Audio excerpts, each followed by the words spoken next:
I am Julian, 28 years old. Exactly 1 year ago, my own parents threw all my belongings onto the front lawn on my birthday to make room for my deadbeat brother's fake influencer career. Now, they are standing on the porch of my luxury condo, demanding to move in and claiming my hard-earned real estate is a family asset. My own mother looked me in the eye today and said, "We gave you the push you needed, Julian.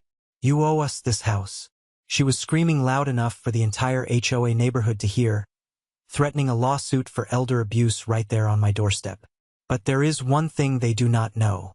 My lawyer friend had already uncovered their massive IRS tax fraud, and my house is legally locked in an untouchable private trust. And right now, they are about to lose absolutely everything. Before I tell you exactly what happened, hit that like button if you believe in justice. And do not forget to let me know where you are watching from in the comments. Now, let's go back to where it all started. I was standing in the foyer of my brand new home.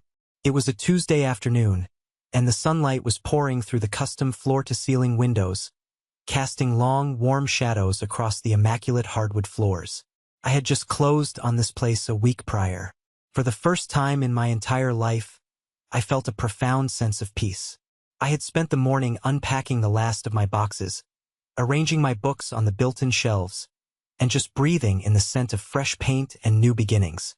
This was my sanctuary. This was the physical proof that I had survived the darkest period of my life. I was just walking into the kitchen to make a cup of coffee using the expensive espresso machine I had treated myself to, when the doorbell rang. The chime echoed through the spacious hallway. I was not expecting anyone. My real estate agent, Nadia, had already dropped by earlier in the week with a housewarming gift, and my few close friends knew I was busy settling in. I walked over to the security console mounted on the wall and tapped the screen to view the front porch camera. The blood in my veins instantly turned to ice. My breath caught in my throat. I actually had to grip the edge of the console to steady myself. Standing right there on my front porch were the 3 people I had spent the last 12 months trying to erase from my memory. My mother, Brenda, was standing front and center. She was wearing her signature beige trench coat, her hair perfectly coiffed, her lips set in that familiar, tight line of permanent dissatisfaction. Behind her stood my father, Victor, his shoulders slumped, his hands shoved deep into his pockets, looking everywhere except at the camera. And leaning against the brick column of my porch, scrolling on his phone with a look of utter boredom, was my younger brother, Felix. I stared at the screen, my mind racing. I had not spoken a single word to them since the day they left me homeless. I had changed my phone number. I had blocked them on every conceivable social media platform. I had cut every tie. Yet, here they were, standing at the door of a highly secure, gated community property that I had purchased in secret. The doorbell rang again, longer and more aggressive this time. I watched Brenda lean closer to the camera, her eyes narrowing as she tried to peer through the frosted glass of the front door. I could have ignored them. I could have walked away, called the community security, and had them escorted off the premises. But something inside me shifted. A year ago, I would have cowered. A year ago, the mere sight of Brenda's angry face would have sent me into a spiral of anxiety. But I was not that broken kid anymore. I was a man who had pulled himself out of the mud. I owned this ground. I took a deep, steadying breath, unlocked the deadbolt, and pulled the heavy oak door open. Brenda did not even wait for me to speak. She did not say hello. She did not ask how I was doing. The moment the door was open wide enough, she stepped forward, physically pushing past me into the foyer. She walked right into the center of my home, her heels clicking loudly against the hardwood. She slowly turned around, taking in the vaulted ceilings, the modern chandelier, the expensive furnishings. "Well, Julian," Brenda said, her voice dripping with a sickeningly sweet tone that made my skin crawl, "you have certainly done well for yourself. I must say, the pictures do not do it justice." I turned to face her, keeping my voice dangerously low and steady. "How did you find this address? And what are you doing in my house?" Victor and Felix had followed her inside. Felix was already looking at my large flat-screen television with a greedy glint in his eye. Victor finally looked at me, giving a weak, pathetic little wave.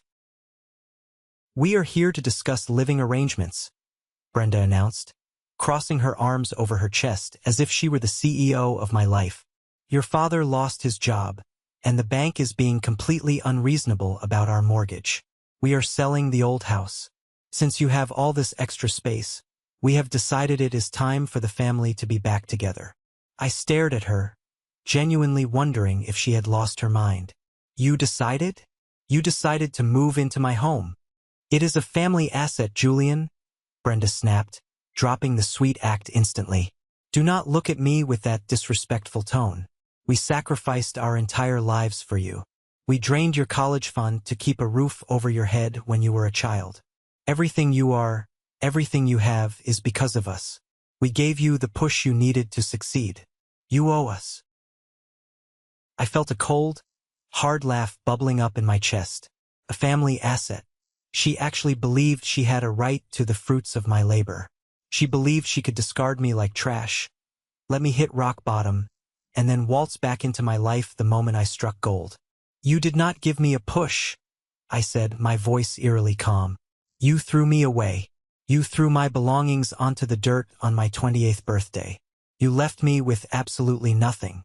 This is my home, not yours, and you are going to leave, right now." Brenda's face twisted into a mask of pure rage. She stepped right up to me, pointing a manicured finger in my face. "You selfish, ungrateful brat. If you think you can hoard all of this wealth while your own flesh and blood struggles, you have another thing coming. We will take legal action. I will drag you through a lawsuit so public and so humiliating you will lose your job. I will tell the police you are committing elder abuse by leaving your aging parents on the street. I will ruin you, Julian." She was screaming now. I could see the veins bulging in her neck. But as she ranted, spewing her toxic threats, I did not feel fear.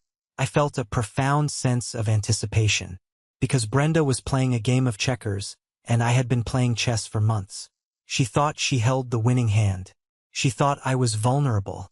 She had absolutely no idea the level of devastation I had prepared for her. I stood there, looking into the eyes of the woman who had given birth to me, and I felt nothing but cold, clinical detachment. The storm had arrived, but I was the one controlling the lightning.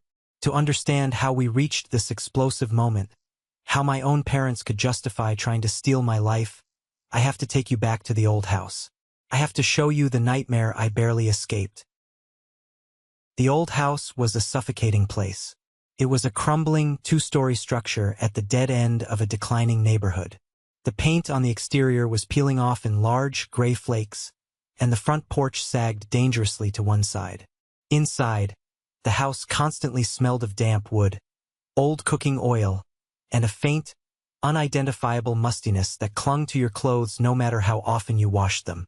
For the first 27 years of my life, that house was my entire world, and it was a world built entirely on unequal expectations.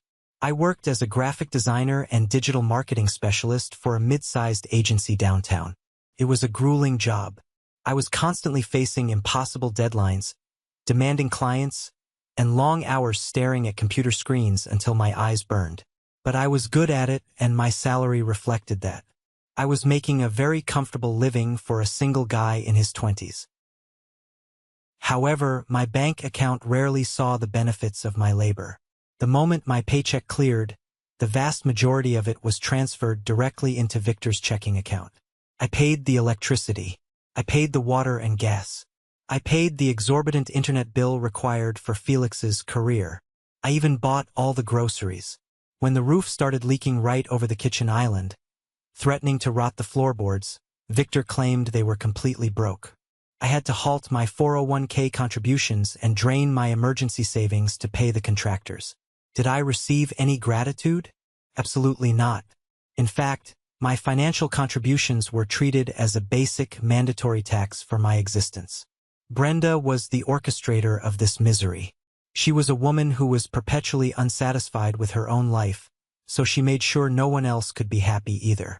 Every evening, when I walked through the front door exhausted from a 10-hour shift, she would be sitting in the living room, waiting.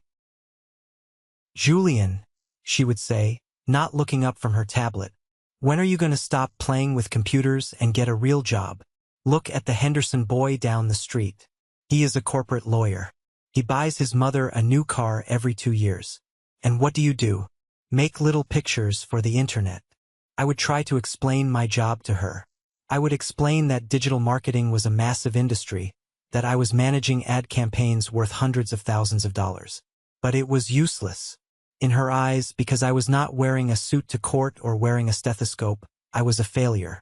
And then there was Felix. Felix is 2 years younger than me, but he was treated like a fragile, precious artifact. He decided shortly after dropping out of community college that he was going to be an influencer. He bought expensive cameras, ring lights, and designer clothing. He spent his days making highly edited, vapid videos for a small audience, pretending he lived a life of luxury. He never lifted a finger around the house. He never took out the trash. He never paid a single bill. While I was at the grocery store, carefully calculating the cost of generic brand pasta to ensure we stayed within budget, Felix was ordering $50 gourmet sushi deliveries using Brenda's credit card. Whenever I confronted my parents about this glaring double standard, it always ended in a screaming match. "Leave your brother alone, Julian," Victor would yell, finally finding his voice only to defend Felix. "He is building a brand. He is an entrepreneur. You just sit in an office all day. Felix needs creative space. He is going to be a millionaire soon, and then we will all be taken care of." It was a toxic, draining environment. It felt like living in a slow, agonizing funeral for my own self-worth. Every day a little piece of my spirit died. But I stayed. I stayed out of a misplaced sense of duty. I stayed because society tells you that family is everything, that you endure the hardships because blood is thicker than water. I was brainwashed into believing that setting a boundary was an act of betrayal. Then came my 28th birthday. Despite the constant belittling, I genuinely thought that for one day, just one single day out of the year, we could pretend to be a normal family. I was not asking for a party. I was not asking for gifts. I just wanted a sliver of basic human decency. I had been saving up a little bit of cash that I hid from Victor's constant demands. On the morning of my birthday, I stopped by a high-end bakery downtown before work. I bought a beautiful, expensive chocolate mousse cake. Cost more than I should have spent, but I wanted to do something special. I texted Brenda during my lunch break, telling her I had bought a cake and asking if we could all sit down together after dinner. Her reply was brief: "We will see. We might have plans." I pushed down the familiar sting of disappointment and focused on my work.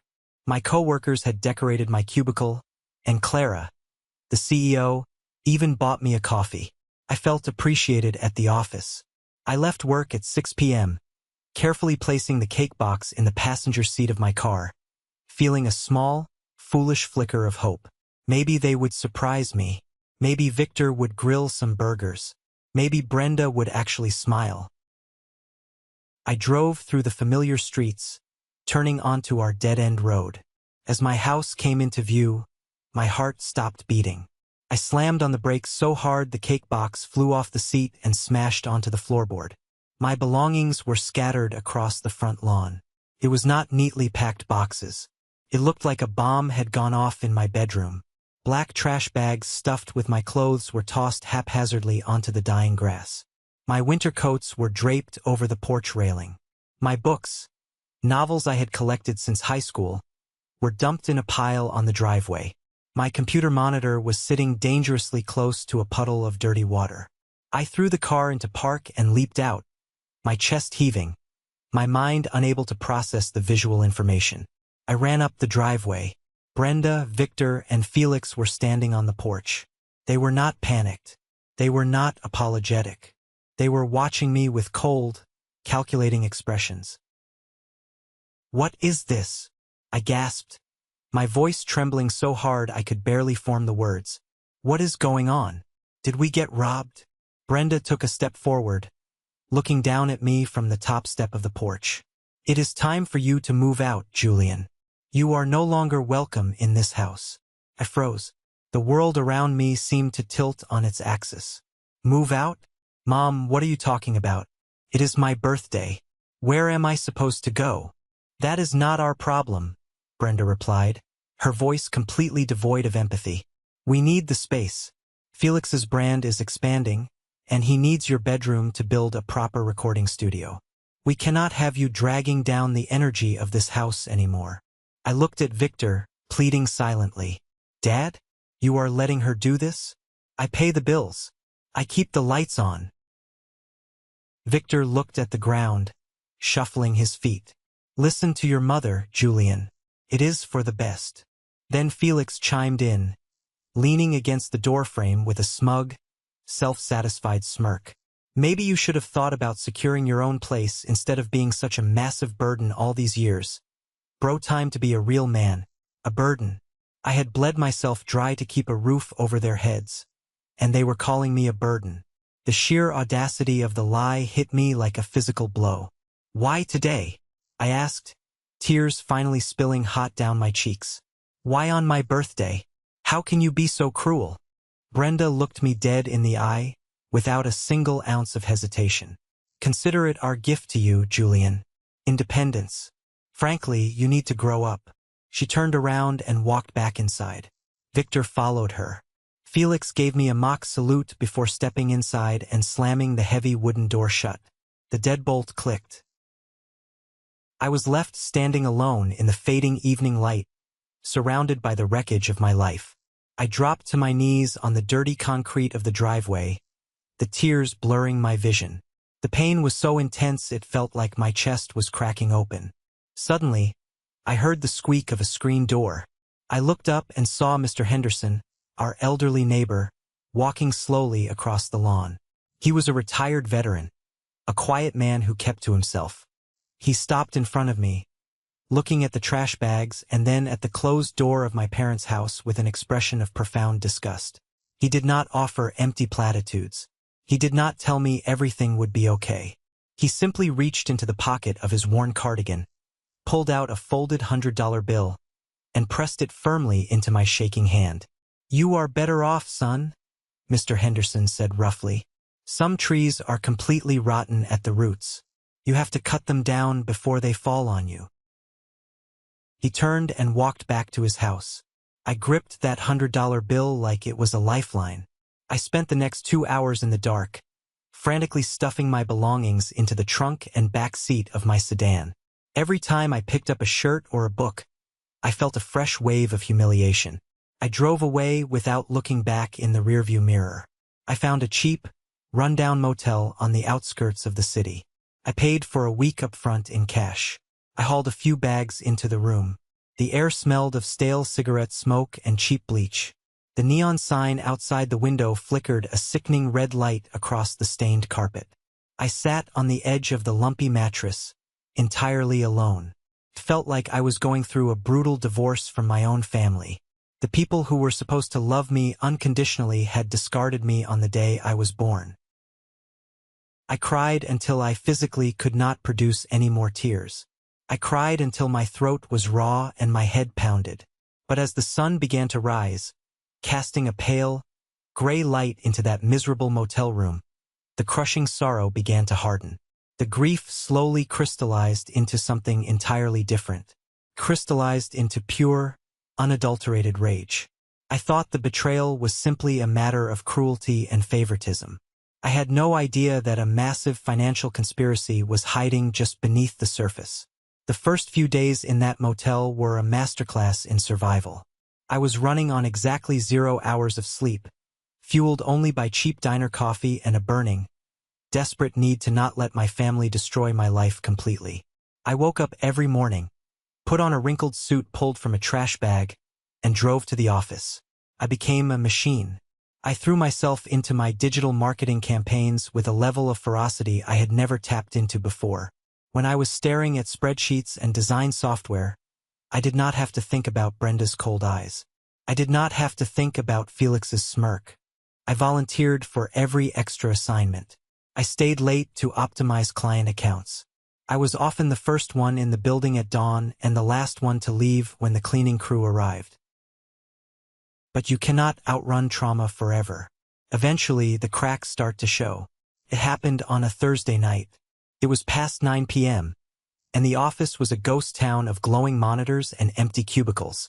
I was staring at a complex data report, but the numbers were swimming in front of my eyes. My hands were shaking from too much caffeine and too little nutrition. I heard the sharp click of heels on the polished floor. It was Clara, our CEO. Clara is a formidable woman in her late 40s. She built the agency from the ground up and possesses a radar for bullshit that is second to none. She walked over to my desk, holding a cup of herbal tea. She did not beat around the bush. "Julian," she said, pulling up a chair and sitting down opposite me. "You have billed more hours this week than anyone in the department. Your work is flawless, but you look like a walking corpse. I noticed you wearing the same tie 3 days in a row, and I know your salary is more than enough to afford a dry cleaner. What is going on?" I tried to lie. I tried to feed her a generic excuse about a broken washing machine. But Clara just stared at me, her gaze piercing right through the facade. The dam I had built in my mind completely shattered. I broke down. Right there in the middle of the open plan office, I told her everything. I told her about the years of financial abuse. I told her about Felix. I told her about pulling into the driveway on my birthday to find my life thrown into the dirt. I told her about the flickering neon sign at the motel. Clara listened without interrupting. She did not offer me pity. She did not offer me a hug. Instead, she offered me exactly what I needed. A plan. "Pack your things from that disgusting motel," Clara ordered, standing up. "My husband Silas and I have a large house in the suburbs. Our oldest son just left for college, and his room is empty. You are moving in tomorrow. You will stay there, rent-free, until you find a proper apartment. I will not have my best designer living like a stray dog." I was so stunned I could barely speak. "Clara, I cannot impose like that. It is too much. It is not an imposition, Julian. It is an investment. You are brilliant at your job, and I need you functioning at 100%. Consider it an executive perk. Now go home, get some sleep, and I will see you tomorrow with your bags." Moving into Clara and Silas's home was like stepping onto another planet. They treated me with a level of respect and basic kindness that I had never experienced in my own home. They invited me to their family dinners. Silas, who was a successful real estate investor, started giving me advice on how to build wealth and manage my finances properly. For the first time in my life, I felt safe. With my living situation stabilized, I needed to address the legal and financial mess my parents had left me in. I reached out to my best friend from college, Marcus. Marcus is a shark. He is a high-powered corporate lawyer who specializes in financial disputes and asset protection. We met up at a quiet steakhouse downtown. I laid everything out for him. I told him how I had been paying the bills, transferring the money to Victor's account. I told him about the eviction. Marcus listened, cutting his steak with precise, measured movements. When I finished, he put his fork down and wiped his mouth with a napkin. "Julian," Marcus said, his tone deadly serious, "people do not violently kick their primary source of income out of the house just to build a recording studio for a failed influencer. The math does not add up. Brenda and Victor are greedy, but they are not stupid. Something else is going on. I need you to give me permission to run some background checks on public financial records associated with their address." I signed the authorization forms that night. A week later, Marcus called me into his law firm. His office was an intimidating space of dark mahogany, leather chairs, and floor-to-ceiling bookshelves. He was sitting behind his desk, a thick manila folder resting ominously in front of him. He did not look happy. "Sit down, Julian," he instructed. I sat. My heart started to hammer against my ribs. Marcus opened the folder and pushed a series of highlighted documents across the desk toward me. "I did a deep dive into your parents' financials. What I found is bordering on criminal negligence."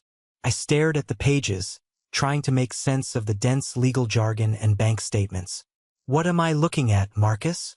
"You are looking at Felix's massive, catastrophic failures," Marcus explained, leaning forward. About 8 months ago, your golden child brother decided to play day trader. He took out massive personal loans to invest in a series of highly volatile, essentially fraudulent cryptocurrency schemes. The market tanked. Felix lost everything. He is currently over $150,000 in debt. I gasped. 150 grand? How? He doesn't even have a job. He used your parents' house as collateral, Marcus said grimly. Victor co-signed the loans. When the creditors started knocking, your parents panicked. They took out a massive second mortgage on that rotting house just to keep Felix out of bankruptcy court. I felt the room start to spin. But Marcus was not finished. He pushed another document toward me. This one was a ledger showing bank transfers. This is the part that is going to make you sick, Marcus continued, his voice dropping to a low, furious rumble. I traced the utility accounts for that house. The electricity, the water, the internet. They have all been delinquent for months. Julian, the money you transferred to Victor every single month to pay the household bills? It never went to the utility companies.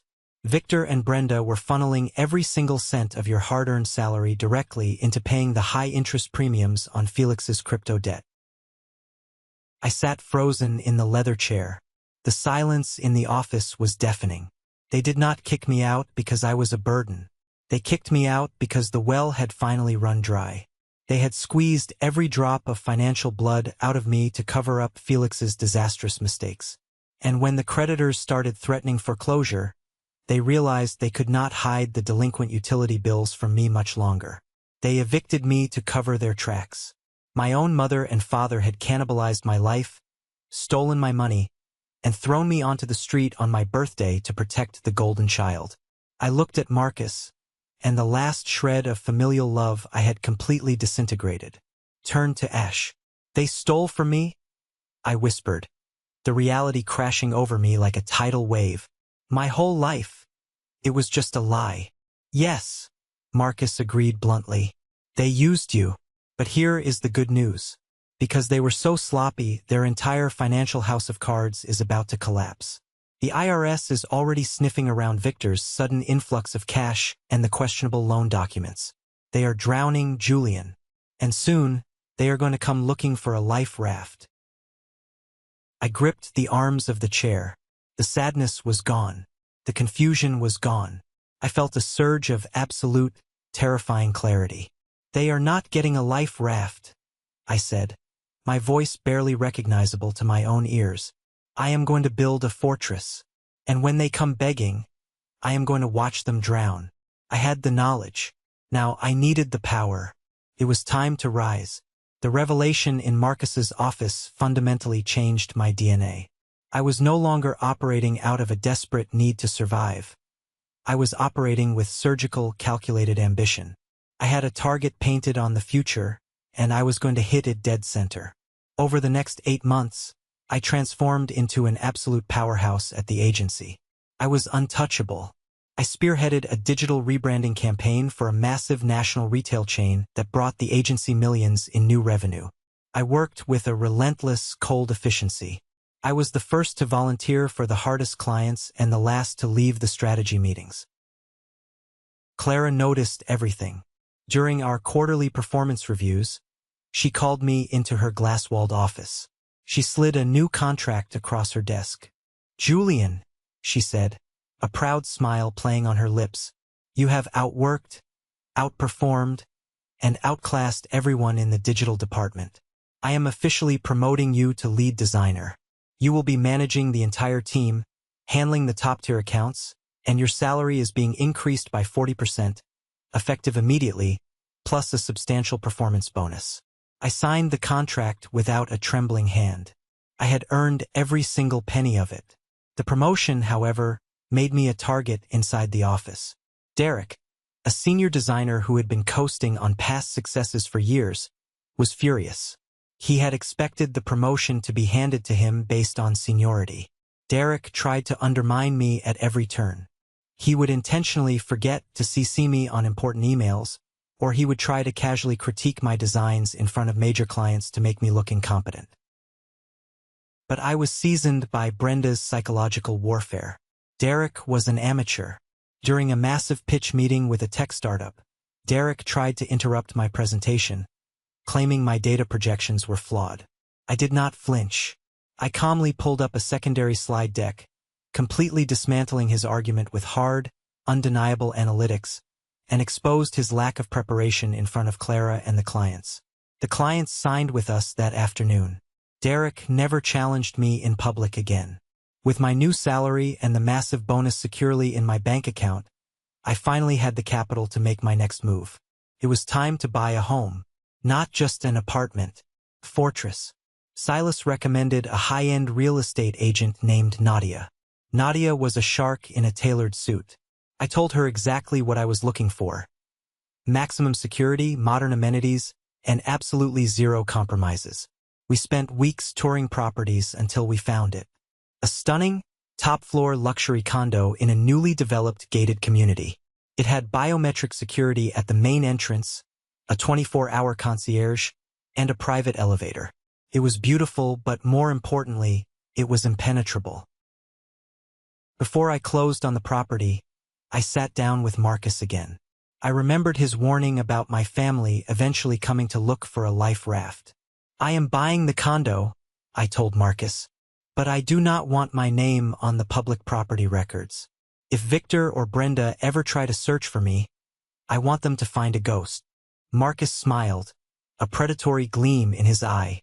Smart man, we are not putting the deed in your name. I am setting up a private, irrevocable trust. The trust will legally own the real estate. You will be the sole beneficiary. Even if your parents somehow try to file a frivolous lawsuit to claim you owe them money, they cannot touch the house. It is legally shielded from personal liability. It is a financial vault. We executed the paperwork.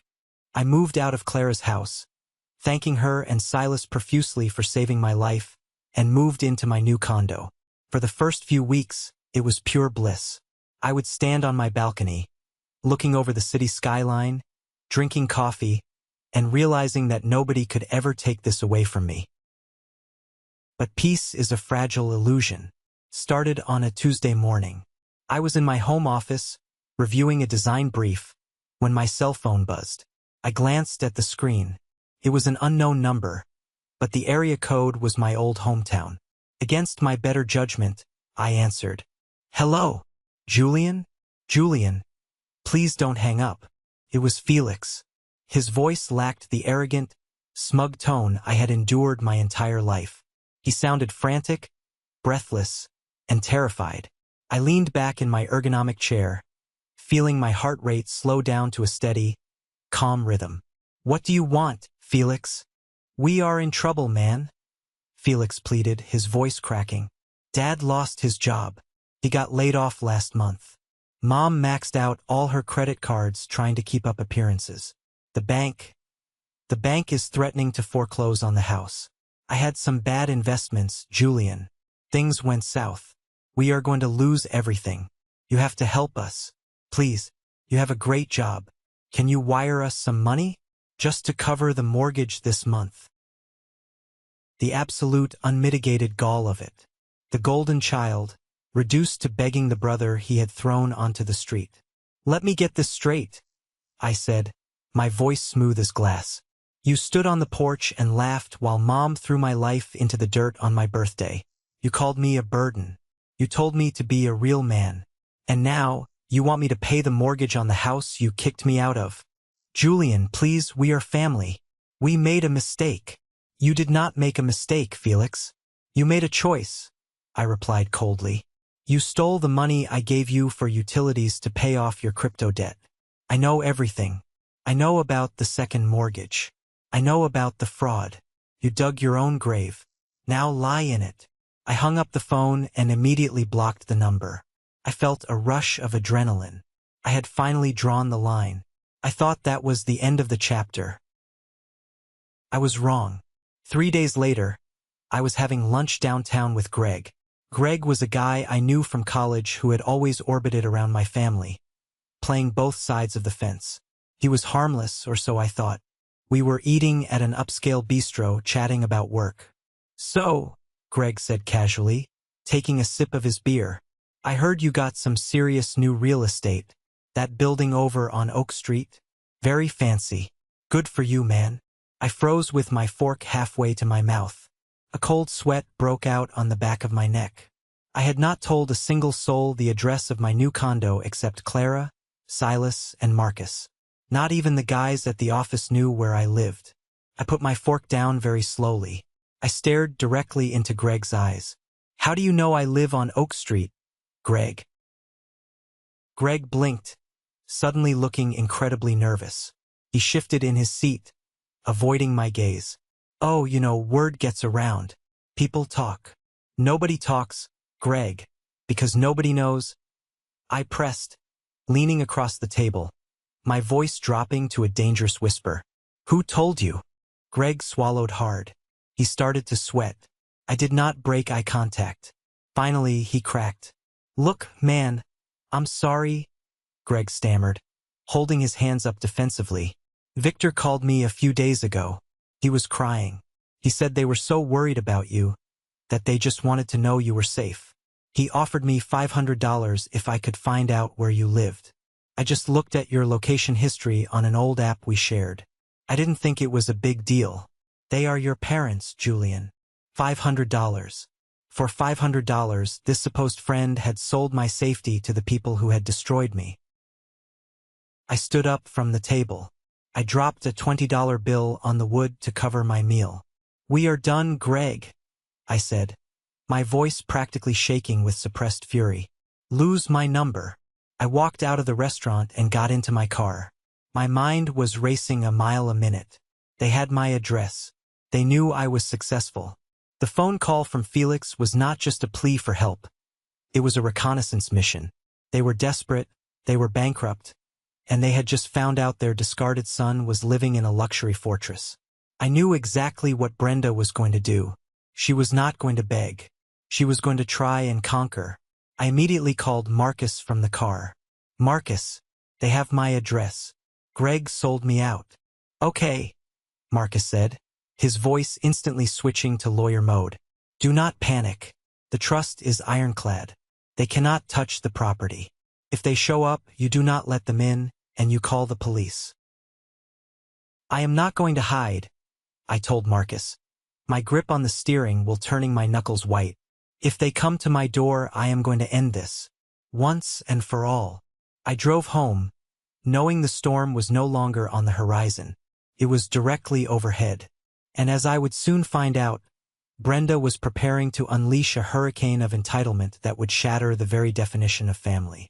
The tension in my foyer was so thick and suffocating it felt like the oxygen had been completely sucked out of the room.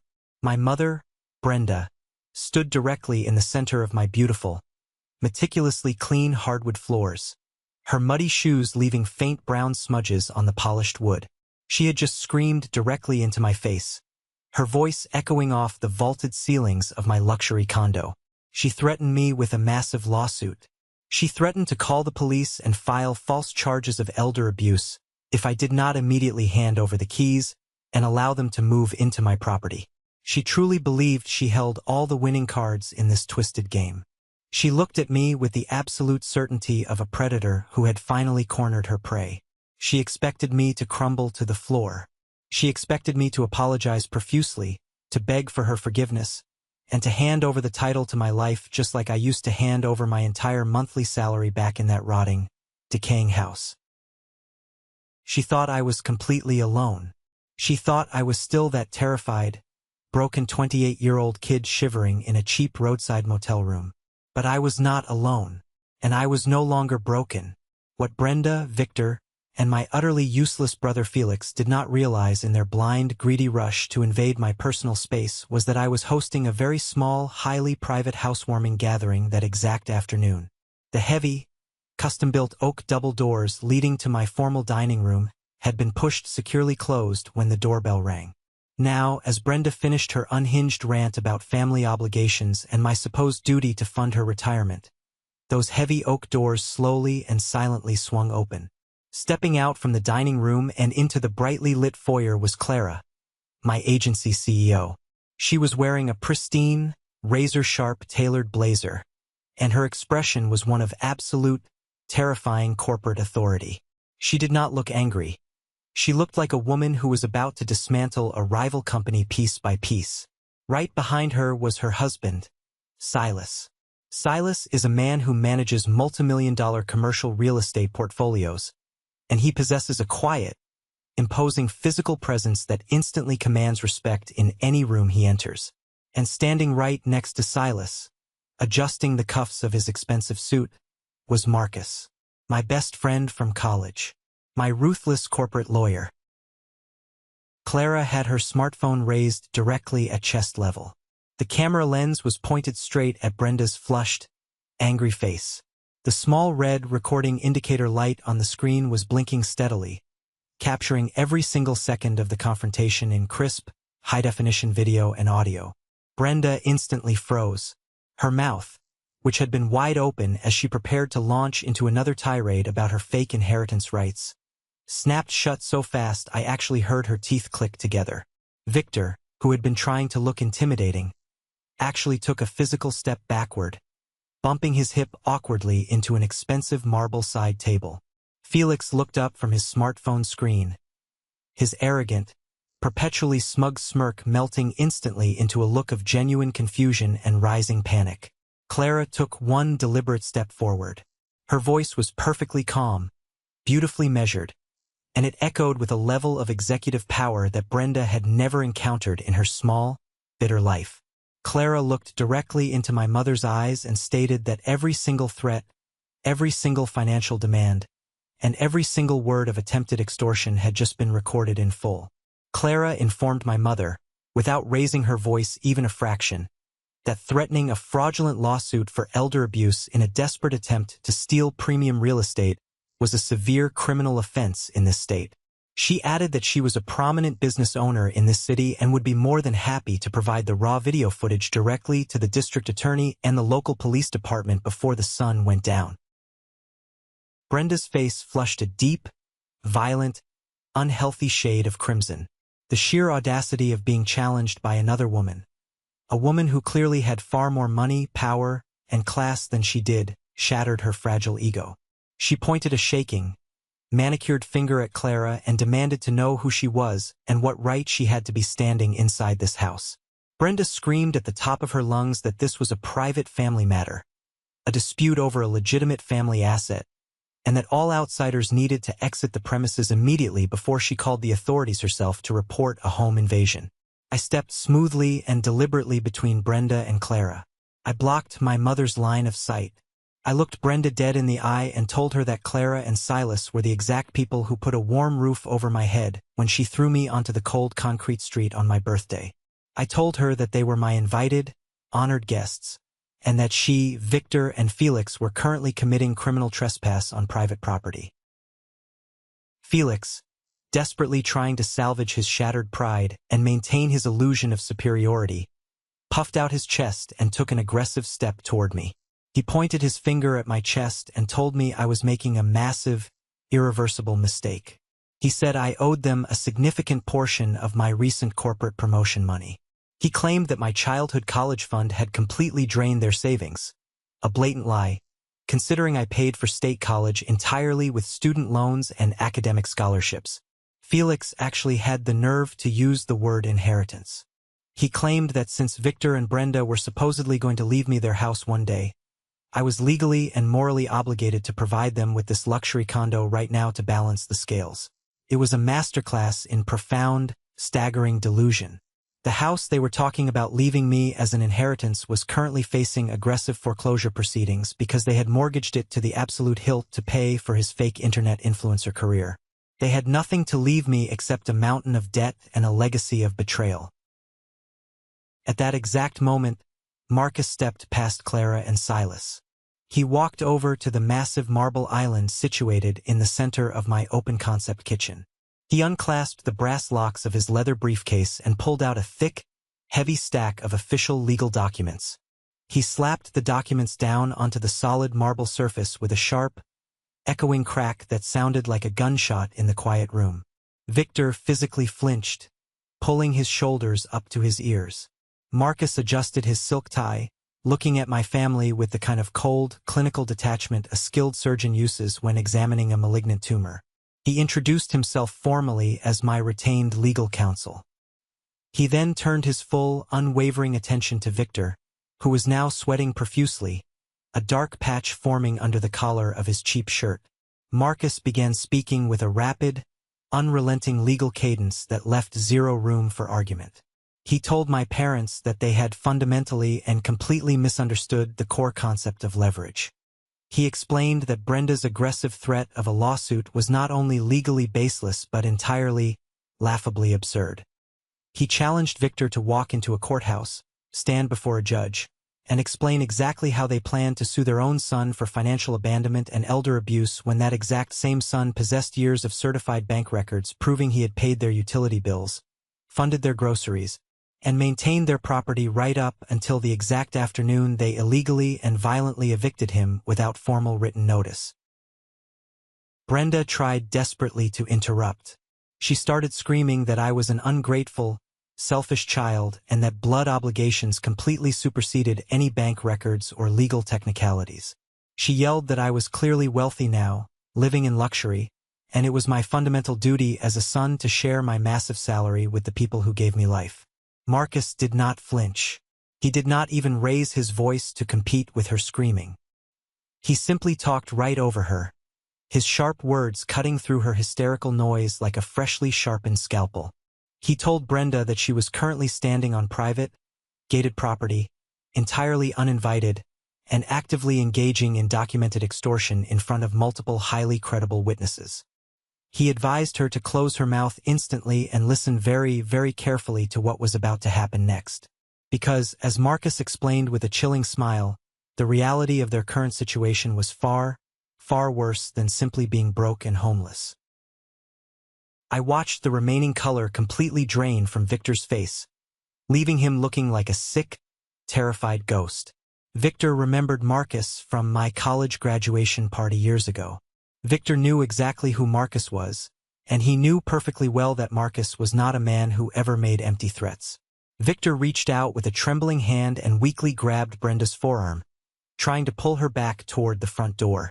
He whispered frantically, his voice cracking, suggesting that maybe they should just leave the premises right now and try to talk about the situation later when things were less heated. Brenda violently and aggressively shook his hand off her arm. She was completely unhinged, lost in her own toxic narcissism. She turned her entire body toward me, her eyes wild and manic, and launched into the most vicious, deeply personal psychological attack I had ever witnessed in my entire life. She brought up my childhood. She brought up every single cheap meal she ever cooked for me, every single dollar she ever spent on my discount clothing, wrapping it all in a thick, suffocating layer of maternal guilt. She demanded that I march over to the kitchen counter, hand over the spare keys to the guest bedrooms immediately, and kick my friends out of the house. She claimed that this luxury condo was her rightful property because she had suffered through childbirth, raised me, and molded me into the highly successful corporate man I was today. I did not interrupt her. I let her scream. I stood there, feeling the solid, expensive hardwood floor beneath my feet, feeling the impenetrable walls of the beautiful fortress I had built with my own two hands, and I just let her expend every last drop of her toxic, negative energy. When she finally ran out of breath, her chest heaving violently, her expensive mascara slightly smudged under her wide eyes, the silence that fell over the large room was absolute and profound. I looked at her, and the very last, deeply buried invisible string of familial obligation simply snapped inside my chest. I felt a wave of pure, unadulterated freedom wash over my entire body. I told her, my voice completely devoid of any emotion, that she did not mold me into a successful man. I told her that I became highly successful in spite of her constant abuse. I became successful because I had to fight tooth and nail to survive the total destruction she and Victor caused in my life. Then, I turned my head and gave Marcus a single, firm nod. It was time to completely dismantle their fabricated reality. It was time for the absolute truth to explode in this foyer, and I was going to ensure there was absolutely zero collateral damage on my end of the battlefield. Marcus picked up the first heavy document from the pristine stack resting on the kitchen island. He held it up high so Victor, Brenda, and Felix could clearly see the thick, embossed official state seal stamped prominently at the top of the first page. He looked directly at Brenda, who was still glaring at me with chest-heaving hatred, and delivered the first crushing, undeniable blow. He informed her in a voice devoid of any sympathy that she could go out and hire every single predatory, high-priced divorce or civil litigation lawyer in the entire city, and she still would not be able to legally touch a single square inch of this real estate. He carefully explained that my personal name was nowhere to be found on the property deed. He explained the complex legal concept of an irrevocable private wealth trust. He told them, watching their faces contort in shock, that this luxury condo, the investment bank accounts associated with maintaining it, and all the massive equity built inside it were legally locked inside a financial vault. This vault was completely immune to any personal liability claims, any desperate familial demands, or any frivolous lawsuits they might try to file. Felix's jaw actually dropped open. He looked around the massive living room, taking in the custom furniture and the panoramic city views, suddenly realizing that the golden goose he thought he had successfully cornered was encased behind 10 inches of bulletproof glass. His meal ticket was legally untouchable.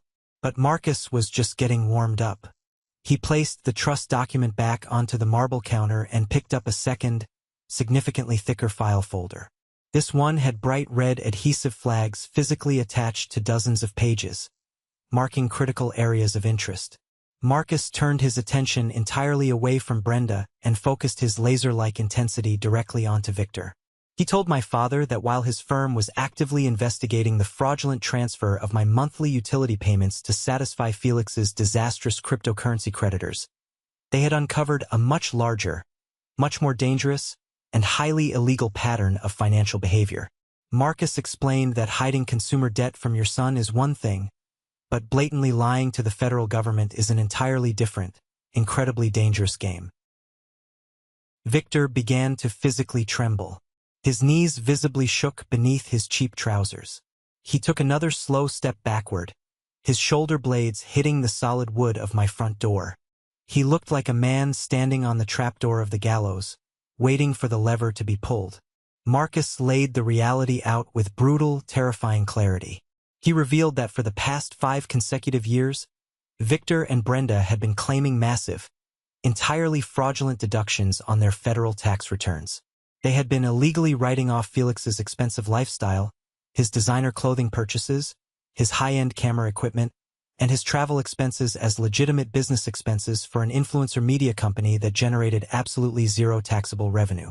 Furthermore, they had been actively hiding the thousands of dollars in cash I gave them every year, failing to report it as income, while simultaneously and fraudulently claiming state low-income assistance programs to subsidize their property taxes. Brenda gasped loudly, her hand flying up to cover her mouth. The aggressive, highly entitled posture she had held for the last 20 minutes completely collapsed inward. She suddenly looked small, old, and terrified.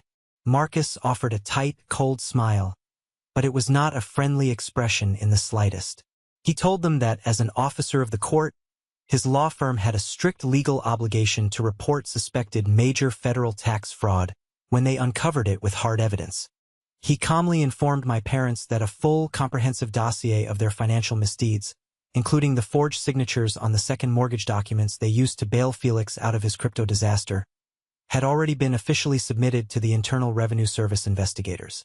He stated, looking Victor dead in the eye, that a full-scale official federal audit was likely already in active motion. He detailed the consequences.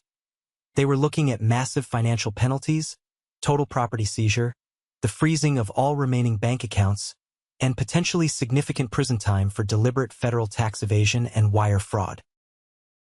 The silence that followed that declaration was incredibly heavy, deeply suffocating, and the most profoundly satisfying moment I have ever experienced in my life. Felix backed away from Brenda so fast he almost tripped over the entryway rug. He suddenly realized that the sinking ship he had proudly captained was about to be blown completely out of the water by federal agents. He looked at me, panic wide and raw in his eyes, and started frantically stammering. He threw his hands up, loudly declaring that he had absolutely nothing to do with the taxes, that he never signed any official forms, and that the financial fraud was entirely Mom and Dad's fault. He was turning on his own parents in a heartbeat, desperately trying to save his own skin and avoid federal charges. The golden child was throwing the people who ruined my life right under the bus without a second thought. Brenda looked at me, tears of genuine, unadulterated terror finally forming in the corners of her eyes. The arrogance was completely eradicated, replaced by raw, naked, pathetic desperation. She took a trembling step toward me, reaching her hands out as if to grab my shirt, her voice dropping to a pathetic, whimpering whine. She begged me to call Marcus off.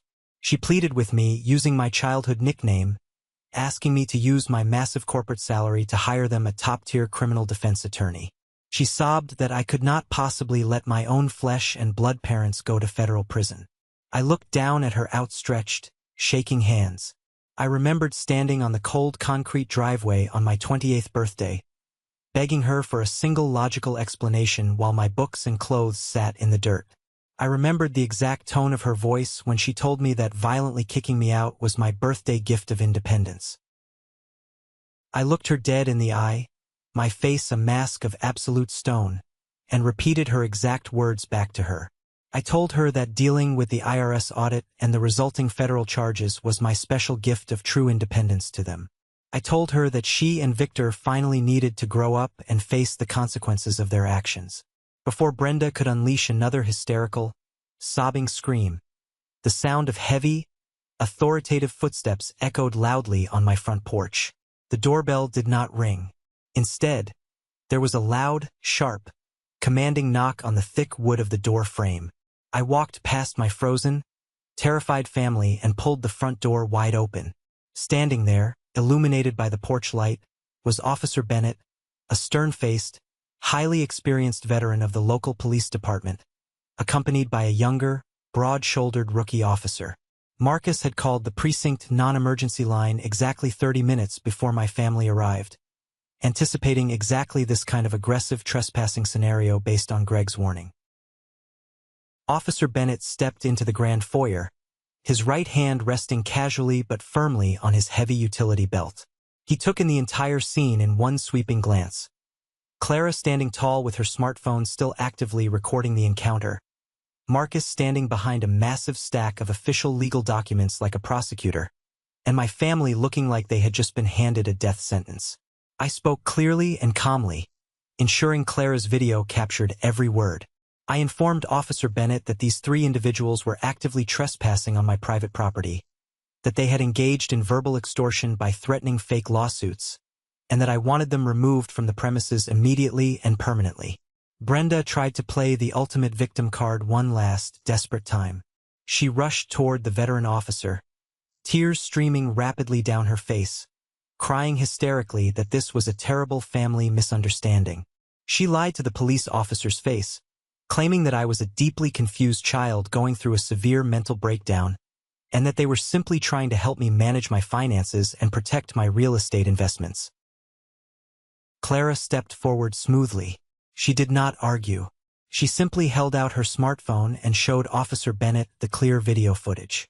She played the exact moment Brenda explicitly threatened to file a fake, malicious lawsuit for elder abuse in order to steal the condo. Officer Bennett's expression instantly turned to hard stone. He looked at Victor, then at Brenda, and finally at Felix with total disgust. He did not ask them politely.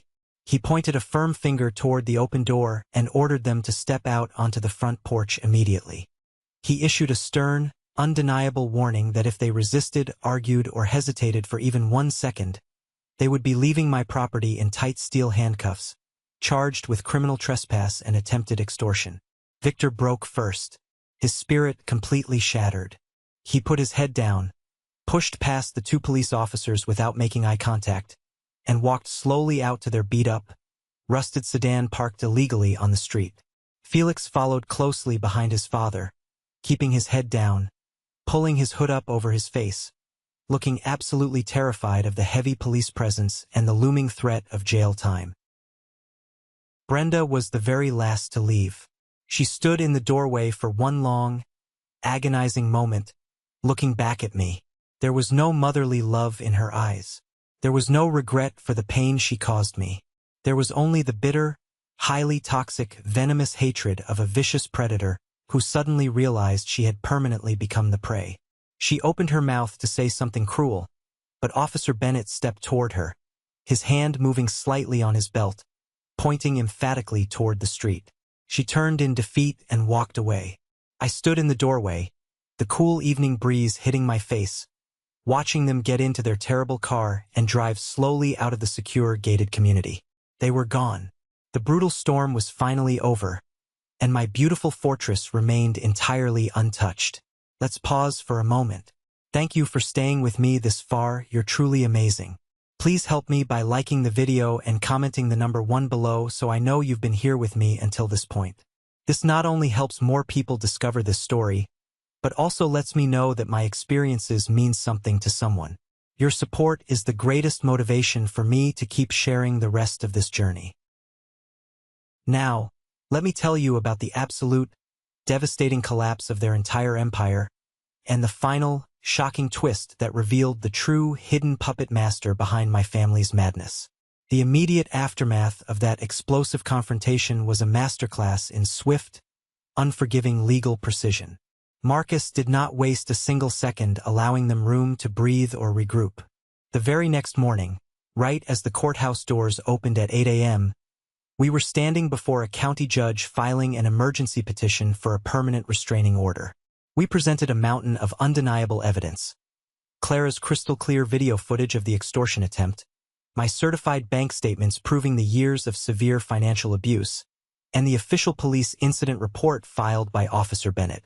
The judge, a stern, no-nonsense woman with zero tolerance for familial exploitation, reviewed the files, looked at me with genuine sympathy, and granted the maximum distance restraining order without a moment of hesitation. Brenda, Victor, and Felix were legally and strictly barred from coming within 500 feet of me, my luxury condo, or my corporate workplace. They tried to fight back, of course, because narcissists never go down quietly. But their weapons were pathetic and incredibly predictable. Brenda launched a massive, unhinged smear campaign on Facebook. She posted incredibly long, highly dramatic, hysterical rants claiming that I had maliciously abandoned them in their old age. She wrote that corporate success and a high salary had turned me into an evil, greedy monster, and that I was intentionally leaving my loving parents to starve in the streets while I lived like a king. She tried desperately to rally our extended family members and old neighborhood acquaintances to her side, painting herself as the ultimate tragic, heartbroken mother suffering a terrible injustice. A year ago, reading those vicious posts would have completely destroyed my mental health.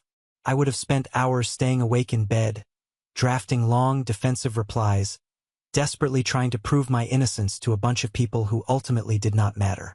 I would have let the guilt eat me alive. But now, I did not even flinch. I completely ignored it. I let her scream her lies into the digital void. And the beautiful thing about the undeniable truth is that it always leaves an unshakable paper trail. When the bank finally moved forward and foreclosed on their rotting house a month later, physically evicting them, and the IRS officially froze all of their remaining bank accounts pending the massive federal fraud audit, the flying monkeys and sympathetic commenters on Facebook suddenly went entirely silent. Nobody wanted to be associated with federal tax evaders. Felix's entirely fake influencer career crashed spectacularly and permanently.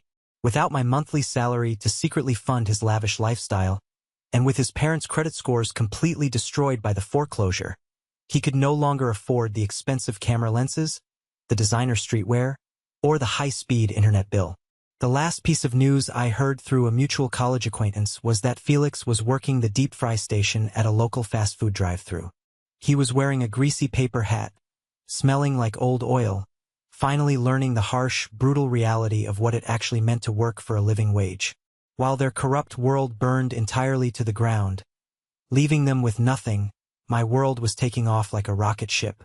My relentless work ethic and innovative designs at the agency had caught the attention of several major tech investors in the city. Silas, Clara's husband, invited me to a highly private dinner at an exclusive steakhouse. Over a bottle of expensive wine, he told me that my talent was simply too big and too valuable to be contained within someone else's corporate structure forever. He offered to become my primary angel investor, backing me with serious capital if I wanted to launch my own independent digital marketing firm. Clara gave me her absolute, unconditional blessing, telling me she knew this day would eventually come and that she was incredibly proud of me. I took the massive leap of faith. Within 6 short months, my newly launched firm secured 3 massive corporate retainer contracts. The revenue generated was staggering.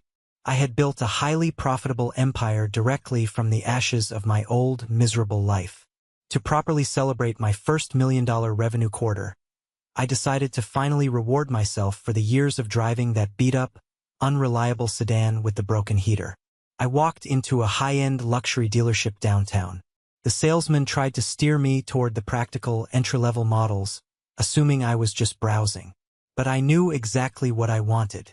I pointed to the showroom floor, signed the extensive paperwork, wired the funds directly from my business account to pay in cash, and drove off the pristine lot in a brand-new, midnight black Porsche. The deep, guttural roar of that incredible engine echoing off the city buildings was the ultimate sound of absolute, undeniable victory. I truly thought the heavy book was completely closed on my toxic past. I believed all the loose ends were tied up. But the universe always has a strange way of throwing one last, incredibly sharp curveball when you least expect it. It happened on a quiet Sunday afternoon. I was sitting on my balcony, enjoying a cup of coffee and watching the sunset, when my personal cell phone chimed with a long text message from an unknown number. I opened it. It was a rambling, highly emotional message from my Aunt Sylvia, Victor's older sister. Aunt Sylvia had always meticulously played the role of the sweet, deeply caring aunt in our family dynamic. She was the designated peacemaker, the one who always brought homemade potato salad to the stressful Thanksgiving dinners, and the one who always clucked her tongue sympathetically whenever Brenda yelled at me for no reason. The text message was a pathetic, transparent attempt at family reconciliation. She wrote that she was completely heartbroken about the severe division in the family. She claimed she missed me terribly, and that she prayed every night that I could find it in my heart to forgive my parents for their supposed minor transgressions. She ended the long message by casually, almost as an afterthought, asking if I had a spare bedroom she could stay in for a few weeks because she was suddenly experiencing some unexpected, severe financial trouble and needed a quiet place to figure things out. Something about the specific phrasing of her message felt incredibly off. It felt highly manipulative, setting a familiar trap. My instincts, sharpened by years of Brenda's abuse, flared up. I took a screenshot of the text message and sent it directly to Marcus, asking if he had happened to come across Aunt Sylvia's name during his extensive financial deep dive into my parents' seized accounts. 10 minutes later, my phone rang. It was Marcus. He sounded incredibly grim, almost angry. He told me he had missed a highly crucial, deeply buried detail in the initial sweep of the banking records. Prompted by my screenshot, he dug much deeper into the historical wire transfers between my family members. It turned out that Brenda and Victor did not just owe massive amounts of money to anonymous cryptocurrency creditors. They were actually in massive, crippling, high-interest debt directly to Aunt Sylvia. Marcus explained the horrifying truth. Years ago, Aunt Sylvia had masterminded and orchestrated a highly illegal scheme involving a fake inheritance claim designed to siphon tens of thousands of dollars from an elderly, distant relative's estate. She had manipulated and roped Victor into the scam, using him as the public front man to sign the forged documents. The entire scheme eventually fell apart when a real lawyer got involved, and Victor ended up legally owing Sylvia exactly $50,000 to cover her emergency legal defense fees to keep her out of jail. The massive twist hit me so hard I actually had to sit down on my balcony chair. Sylvia was not the sweet, caring peacemaker. She was not the innocent bystander at Thanksgiving. She was the ultimate cold-blooded puppet master. She was the person who had been relentlessly pressuring Brenda and Victor for the money they owed her. When Felix lost everything in the crypto crash, and the house went into foreclosure, Sylvia realized with absolute certainty she was never going to get her 50 grand back from my bankrupt parents. So, like a true parasite, she pointed them directly at my new wealth. Marcus had legally subpoenaed internet service provider records and found a highly incriminating email exchange between Sylvia and Brenda dated exactly 3 days before they violently showed up at my condo. Sylvia had explicitly instructed Brenda to go to my house, demand to move in, and aggressively threaten me with the fake elder abuse lawsuit. Sylvia's master plan was for them to extort a massive cash settlement from me, or force me to sell the luxury real estate, just so my parents could pay her back the $50,000 they owed. The very person who had always pretended to care about my emotional well-being, the woman who hugged me at funerals and smiled at family gatherings, was the exact person who engineered and ordered the violent home invasion that nearly shattered my peace. I did not reply to her text message with anger. I did not call her to demand a screaming explanation. I did not need closure from a monster. I simply forwarded the entire PDF file of the incriminating email exchange Marcus had uncovered directly to her phone. I followed the PDF with a single, legally binding sentence. Do not ever attempt to contact me again, or these emails go directly to the district attorney to be added to Victor's federal fraud case. I blocked her number permanently. I severed the final, deeply diseased root of my family tree. I cut the rot out completely. And for the very first time in my entire existence, the profound silence that followed was not lonely, sad, or isolating. It was absolutely beautiful. 2 full, incredibly healing years have passed since that explosive, life-altering confrontation in my foyer. Tonight, I am standing on the expansive, wraparound balcony of my luxury condo. The massive city skyline is spread out gloriously before me. A glittering, vibrant ocean of lights stretching far into the dark horizon. The night air is cool and crisp, carrying the faint energy of a city that never stops moving. I am holding a crystal glass of very expensive, perfectly aged red wine, listening to the faint, distant hum of traffic far below. Parked safely in the highly secure, climate-controlled garage downstairs is my Porsche, a beautiful, daily physical reminder that relentless hard work, unbreakable self-belief, and unyielding personal boundaries yield incredibly powerful rewards. My independent digital marketing firm has more than tripled in size since I launched it. I have a dedicated, brilliant, highly compensated team of designers and strategists working for me. We are taking on international clients now. Clara and Silas come over for catered dinners at my place at least once a month, and Marcus is a permanent, essential fixture in my life. He is practically a brother to me at this point, the family I actively chose rather than the one I was forced into. As for my biological family, they are standing exactly where they put themselves through their own greed and malice. The IRS thoroughly completed their exhaustive audit, levying financial fines and fraud penalties so massive that Victor and Brenda were forced into absolute, total, unrecoverable bankruptcy. They are currently renting a tiny, run-down, 1-bedroom apartment in a highly dangerous part of town, constantly dodging aggressive debt collectors and living in perpetual fear of further legal action. Felix is still flipping greasy burgers and mopping floors, his grand delusions of internet stardom completely dead, buried deep under the harsh, inescapable reality of minimum wage labor. Aunt Sylvia vanished completely from the state, terrified that I would hand over her extortion emails to the federal authorities. They are reaping exactly what they sowed into the earth.